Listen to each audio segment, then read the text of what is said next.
இந்த நாட்களை நோன்பு வைக்கலாமா? இதில் வரக்கூடிய 10 நாளில் 10வது நாள் நோன்பு வைப்பது ஹராம். ஏன்? ஈதுடைய நாள். இந்த 10வது நாளை தவிர வரக்கூடிய 9 நாளும் நோன்பு வைப்பது சுன்னாவா? முஸ்லிம் ரஹிமஹுல்லா இல்மை தேடக்கூடிய மாணவர்கள் என்பதால் இந்த விளக்கங்களை கொடுக்கிறேன். முஸ்லிம் ரஹிமஹுல்லா அவர்கள் சொன்னார்கள், ஆயிஷா ரலியல்லாஹு அன்ஹா அவர்கள் கூறுவதாக, மா ரஅய்து ரசூலுல்லாஹி ஸல்லல்லாஹு அலைஹி வஸல்லம் ஸாயிமன் ஃபில் அஷ்ரி கத்து. கொஞ்சம் குழப்பமா இருக்கும், புரிய போயிடுச்சு. அல்லாஹ்வுடைய தூதர் துல்ஹஜ் மாதத்துடைய முதல் 10 நாட்களும் ஒருபோதும் நோன்பு வைத்ததில்லை. யாருடைய அறிவிப்பு? ஹப்ஸா ரலியல்லாஹு அன்ஹா அல்லாஹ்வுடைய தூதருடைய மனைவிதான்.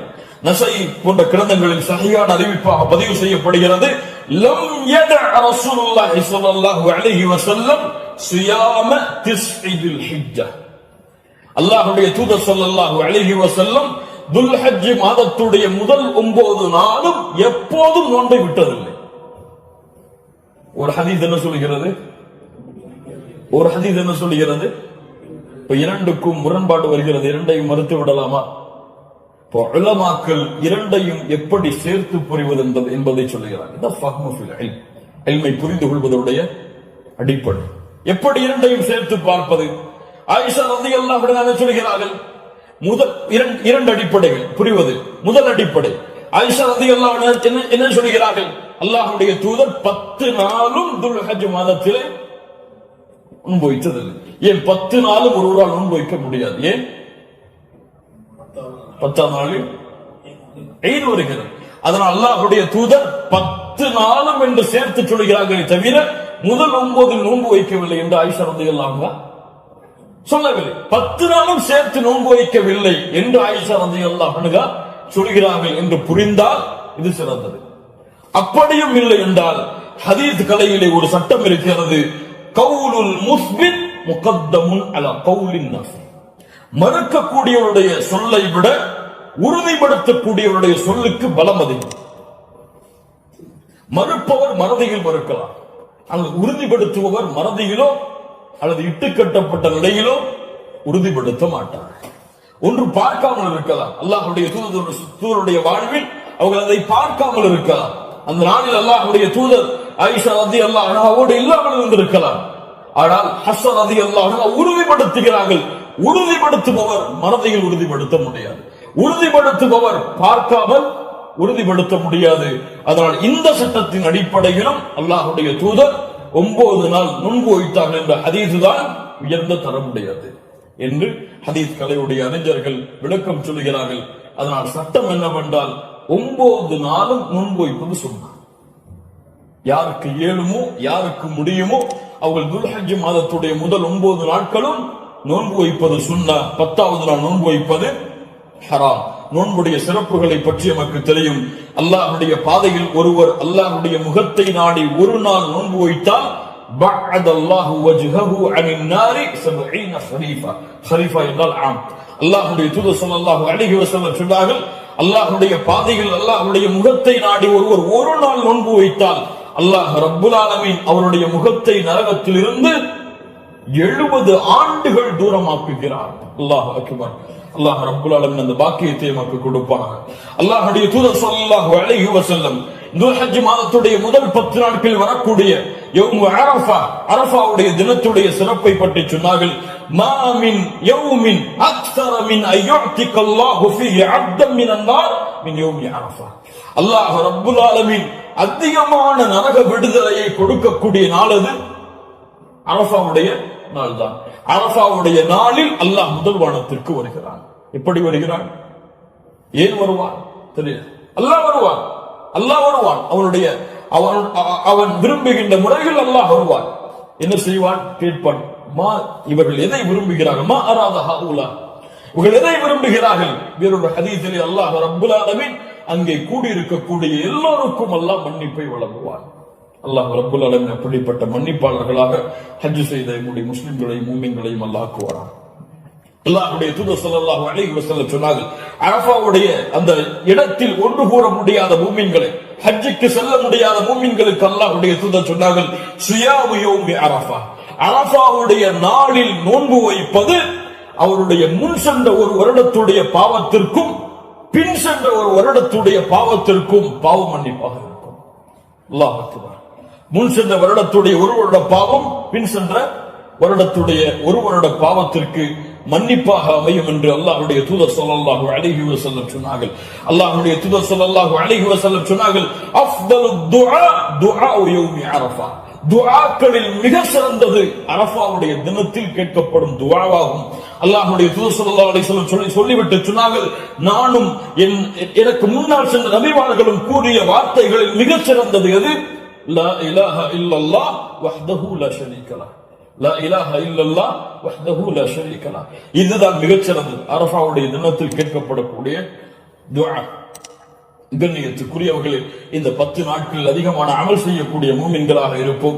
இந்த 10 நாளை எப்படி கண்ணியப்படுத்த வேண்டுமோ அந்த கண்ணியப்படுத்தினால் அல்லாஹ் ரப்புல் ஆலமீன் இந்த நாட்களுக்குரிய உதுஹியாவுடைய ஒரு சிறிய சட்டத்தை மட்டும் கூறிவிட்டு இந்த 10 நாட்களில் அடங்கி இருக்கக்கூடிய இந்த உதுஹியா என்ற கடமையுடைய ஒரு சிறிய சட்டம் என்னவென்றால், அல்லாஹ் ரப்புல் ஆலமீன் உதுஹியா என்றால் அல்லாஹ்வுடைய பெயரை கொண்டு அல்லாஹ்வுடைய முகத்தை நாடி ஒட்டகத்தையோ மாட்டையோ ஆட்டையோ யௌமுல் ஈத் அன்று அல்லது அய்யாமுத் தஷ்ரீக் அதற்கு தொடர்ந்து வரக்கூடிய 11, 12, 13 இந்த நாட்களில் அல்லாஹ்வை நெருங்குவதற்காக இந்த 3 விலங்கினங்களையும் அறுத்து பலியிடுதல் தான் உதுஹியா. அல்லாஹ் ரப்புல் ஆலமீன் கூறுகிறான், இன்னா அஅதைனாக அல் கௌசர். அல்லாஹ் ரப்புல் ஆலமீன் நபியே கௌசர் என்ற தடாகத்தை உமக்கு வழங்குகிறான்.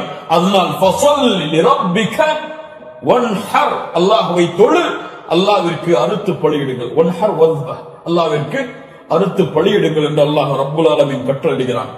இந்த உதுஹியாவுடைய விஷயத்தில் உலமாக்கள் மத்தியிலே கருத்து வேறுபாடு இருக்கிறது. சில உலமாக்கள் சொல்கிறார்கள், உதுஹியா என்பது வாஜிப், அதை விட்டால் பாவம். உதுஹியா வாஜிப், அதை விட்டால் பாவம். ஆனால் ஜும்ஹூர் அஹ்லுல் இல்ம் உலமாக்களுடைய ஒட்டுமொத்த கூட்டத்துடைய கருத்து என்னவென்றால், பெரும்பான்மையான உலமாக்களுடைய கூட்டத்துடைய கருத்து என்னவென்றால், உதுஹியா சுன்னah, விட்டால் மக்ரூஹ், விட்டால் வெறுக்கத்தக்கது. அல்லாஹ்வுடைய தூதர் தன்னுடைய இறுதி 10 ஆண்டுகளில் ஒருபோதும் உதுஹியாவை தாங்கள் கரத்தால் அறுப்பதை விடவில்லை. இது சுன்னah, ஆனால் விட்டால் பெரும்பாவம் கிடையாது, வெறுக்கத்தக்கது. கண்ணியத்துக்குரியவர்களை யாருக்கு அல்லாஹ் வசதி செய்திருக்கிறானோ அவர்கள் எவ்வளவு விலங்கின அந்த ஆடுகளையோ மாடுகளையோ ஒட்டகங்களையோ அறுத்து பலியிட முடியுமோ அவர்கள் அடுத்து பலியிடலாம். ஒருவருக்கு ஒரு ஆடுதான். ஒரு மாட்டை ஒருவர் முழுவதாக அறுப்பதற்கு அவருக்கு செல்வம் இருந்தால், வசதி இருந்தால் அறுக்கலாம். அல்லது அந்த மாட்டை 7 பேர் பங்கு கொள்ளலாம். ஒட்டகமாக இருந்தால் அவர்களும் அதில் 7 பேர் பங்கு கொள்ளலாம். இப்படி ஒரு ஆட்டை ஒருவர், மாடை 7 பங்காக வைக்கலாம், ஒட்டகத்தை 7 பங்காக வைக்கலாம். அல்லது ஒட்டகம் முழுவதையும் ஒருவர் கொடுக்கலாம், மாடு முழுவதையும் ஒருவர் கொடுக்கலாம். 2 ஆடுகள் 3 ஆடுகள் என்று ஏழைகளுடைய கஷ்டங்களை நீக்க அல்லாஹ்வுடைய முகத்தை நாடுபவர்கள் எவ்வளவு அல்லாஹ்வுக்கு செல்வத்தை விசாலப்படுத்தி இருக்கிறாரோ அவ்வளவு அவர்களும் விசாலப்படுத்தலாம். அந்த விலங்கினங்களுடைய சட்டம் என்ன? ஆடாக இருந்தால் 1 வருடம் பூர்த்தியாக இருக்க வேண்டும், 2வது வருடத்தில் நுழைந்திருக்க வேண்டும். மாடாக இருந்தால் 2 வருடங்கள் பூர்த்தியாக இருக்க வேண்டும், 3வது வருடத்தில் அது நுழைந்திருக்க வேண்டும். ஒட்டகமாக இருந்தால் 5 வருடம் பூர்த்தியாக இருக்க வேண்டும், 6வது வருடத்தில் அது நுழைந்திருக்க வேண்டும். யாருக்கெல்லாம் ஒரு முழு குடும்பமாக ஒரே இடத்திலே ஒரே உணவை சாப்பிட்டு வசித்தால் அந்த முழு குடும்பத்திற்கும் ஒரு ஆடு போதுமானது, அல்லது முழு குடும்பத்திற்கும் ஒரு மாடு போதுமானது, அந்த முழு குடும்பத்திற்கும் ஒரு ஒட்டகம் போதுமானது. ஒரு குடும்பம் மொத்தமாக ஒரே இடத்திலே ஒரே உணவை சாப்பிட்டு இருந்தால், தனித்தனியாக வேறு வேறு உணவுகளை வைத்திருந்தால் அவர்கள் தனித்தனியாக உதுஹியாவை அவர்கள் கொடுக்க வேண்டும். கண்ணியத்துக்குரியவர்கள், இந்த முறையில் இந்த வணக்க வழிபாட்டை செய்வதற்கு அல்லாஹ் நமக்கு உதவி செய்வானாக. லை யனாலல்லாஹு லுஹூமுஹா வலா திமாஉஹா, இதனுடைய மாமிசங்களோ இரத்தங்களோ அல்லாஹ்வை சென்றடைவதல்ல. வலாக்கின் யனாலுஹு தக்வா மின்கும், உங்களுடைய உள்ளத்தில் இருக்கக்கூடிய தக்குவாதான் அல்லாஹ்விடத்தில் சென்றடைகிறது. கண்ணியத்துக்குரியவர்கள், நபி இப்ராஹிம் அலைஹிஸ்ஸலாம், இஸ்மாயில் அலைஹிஸ்ஸலாம் அவருடைய தியாகத்தை நினைவு கூறும் பொருட்டு இப்ராஹிம் அலைஹிஸ்ஸலாம் தன்னுடைய மகனை அல்லாஹ் அறுக்க கட்டளையிட்ட போது, நான் அறுக்க தயாராகிறேன் என்று இப்ராஹிம் அலைஹிஸ்ஸலாம் அல்லாஹ்விற்காக தன்னுடைய அல்லாஹ்வுடைய கட்டளையை ஏற்க துணிந்ததை போன்று, யா அல்லாஹ் நீ கூறினால் எதையும் செய்வதற்கு நான் தயார் என்ற தன்மையை வெளிப்படுத்துவதற்கு தான் இந்த யௌமுன் நஹர் யௌமுல் ஈதுடைய தினத்தில் ஆடுகளையோ மாடுகளையோ ஒட்டகங்களையோ அறுக்கக்கூடிய கட்டளை அல்லாஹ் கொடுத்திருக்கிறார். இது ஒரு சடங்காகவோ சம்பிரதாயமாகவோ இல்லாமல் அல்லாஹ்விற்காக செய்யப்படக்கூடிய வணக்க வழிபாடாக எண்ணி இன்று நிய்யத்து வையுங்கள். அல்லாஹ் எனக்கு கொடுத்த செல்வத்தின் அடிப்படையில் இன்ஷா அல்லாஹ் இதை நான் விசாலப்படுத்துவேன். என்னால் எவ்வளவு முடியுமோ அவ்வளவு அல்லாஹ்வுடைய பாதையில் அறுத்து பலியிட்டு ஏழைகளுக்கும் நானும் அதிலிருந்து உண்பேன். கண்ணியத்துக்குரியவர்களை, சிறந்தது என்னவென்றால் நாம் வாழக்கூடிய இடங்களில் அறுத்து பலியிடுதல் தான் சிறந்தது. நாம் வாழாத ஊர்களில் அறுத்து பலியிடுதல் சிறந்தது கிடையாது. உலமாக்களுடைய குர்ஆன் சுன்னாவுடைய ஆதாரங்களின் அடிப்படையில். அதனால் நாம் அறுத்து முழுவதுமாக நாம எடுத்துக் கொள்ளலாம், அல்லது ஏழைகளுக்கு முழுவதுமாக கொடுக்கலாம், உறவினர்களுக்கு முழுவதுமாக கொடுக்கலாம். இதிலே ஹதீஸ் அடிப்படையில் தெளிவான ஆதாரங்கள் எவ்வளவு பங்குகளை வைக்க வேண்டும் என்பதற்கு கிடையாது. ஆனால் 3 பங்காக வைத்து கொடுக்கப்பட வேண்டும் என்பது ஹதீஸ் கலையிலே ஹதீஸிலிருந்து இஜ்திஹாத் அதை ஆய்வு செய்து முடிவெடுத்த உலமாக்கள் இப்னு கையிம் போன்றவர்கள் 3 பங்காக அதை வைத்து பங்கிட வேண்டும் என்று விளக்கம் சொல்கிறார்கள். இன்ஷா அல்லாஹ் அதுவும் சிறந்ததுதான். ஒரு பங்கு எமக்கு, இன்னொரு பங்கு உறவினர்களுக்கு, இன்னொரு பங்கு ஏழைகளுக்கும் கொடுத்து உதவலாம். அல்லது பங்குகள் முழுவதுமாக ஏழைகளுக்கும் கொடுக்கலாம், அதிலிருந்து நாமும் முழுவதுமாக சாப்பிடலாம். இதில் எந்த தவறும் கிடையாது. அல்லாஹ் ரப்புல் ஆலமீன் இன்னும் விளக்கங்கள் உங்களுக்கு தேவை இருந்தால் உலமாக்களை அணுகி அதை கேட்டுக்கொள்ளுங்கள். அல்லாஹ் ரப்புல் ஆலமீன் இந்த இறுதி 10 நாட்களை கண்ணியப்படுத்தக்கூடிய இந்த இறுதி 10 நாட்களில் அதிகமான அமல்களை செய்து அல்லாஹ்வுடைய பொருத்தத்தை பெறக்கூடிய நல்மக்களாக அல்லாஹ் ரப்புல் ஆலமீன் என்னையும் உங்களையும் ஆக்கி அருள் புரிவானாக.